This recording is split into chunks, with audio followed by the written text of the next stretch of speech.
new song we're gonna practice this week is Hot Cross Buns. If you take a look at the music, it has a white circle with a stem. This white circle doesn't have stem, and a black circle with stem. I want to review those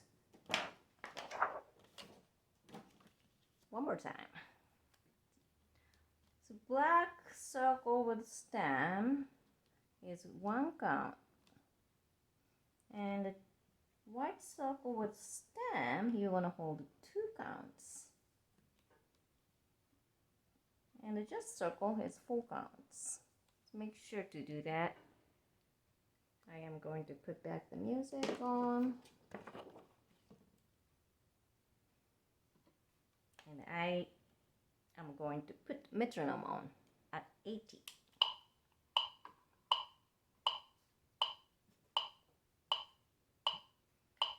This doesn't have fingerings, but I want you to use the third finger on E. Yeah. There you go. 1, 2, 1, 2, 1, 2, 3, 4. 1, 2, 1, 2, 1, 2, 3, 4.